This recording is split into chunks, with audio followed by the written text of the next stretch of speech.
Salam Bapak Ibu Saudara-saudari yang dikasihi Tuhan kita Yesus Kristus.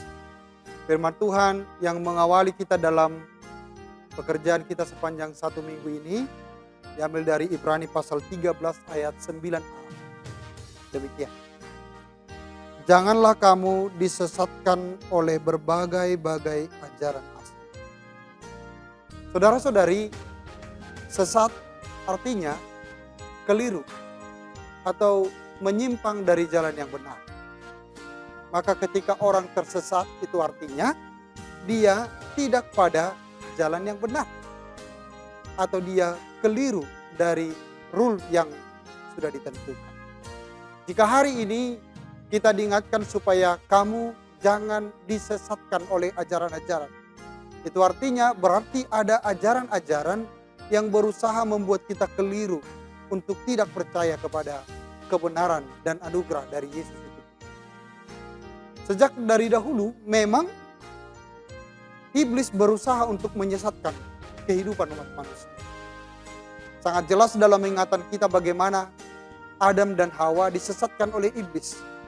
Ketika Tuhan berkata kepada Adam dan Hawa segala sesuatu tentang pohon yang ada di taman ini boleh kamu makan kecuali pohon yang di tengah taman itu. Sekali engkau makan, engkau pasti makan. Tapi iblis menyesatkan Adam dan Hawa dengan mengatakan bahwa ketika engkau makan, sekali-kali kamu tidak mati. Padahal sama dengan aku. Saudara-saudari, dari situlah awal jatuhnya manusia itu ke dalam dosa oleh karena dia disesatkan oleh iblis. Sehingga iblis itu tidak tinggal diam sampai di situ. Sampai hari ini bahwa begitu banyak orang-orang yang percaya kepada Yesus yang menyatakan dirinya sebagai pengikut Kristus. Namun dia masih disesatkan oleh ajaran-ajaran palsu. Ajaran-ajaran yang keliru yang tidak sesuai dengan kebenaran firman Tuhan. Secara khusus dalam Ibrani ini, jemaat diingatkan supaya mereka tidak disesatkan oleh adanya ajaran-ajaran palsu yang mengatakan bahwa keselamatan itu bukanlah anugerah dari Tuhan. Tapi keselamatan itu diperoleh oleh karena kesalehan-kesalehan pribadi. Oleh karena pentangan-pentangan terhadap makanan.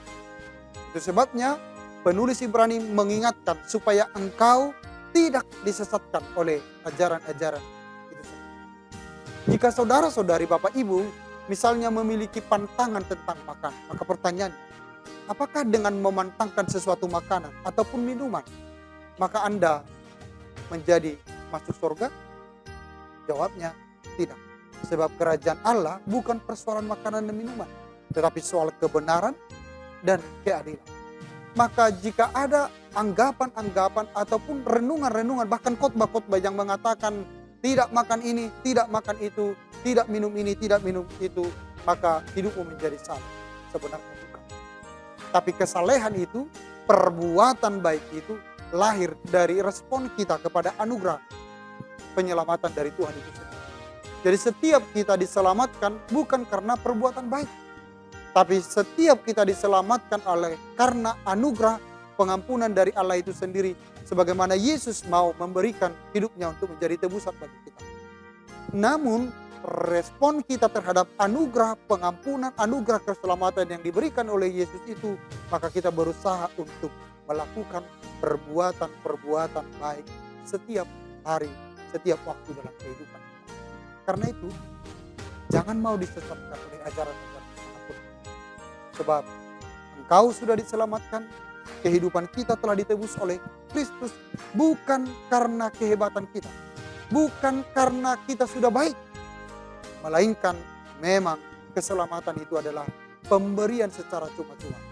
Namun di dalam merespon pemberian yang cuma-cuma itu, kita terus berusaha berbuat baik di dalam kehidupan kita. Karena itu waspadalah bahwa si iblis itu digambarkan seperti singa yang mengaum-ngaum berjalan berkeliling untuk mencari mangsa untuk ditelannya.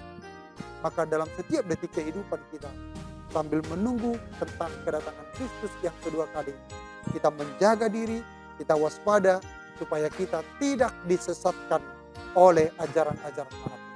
Karena itu peganglah imanmu di dalam Kristus, engkau diselamatkan, dan itu adalah anugerah dari Kristus itu sendiri.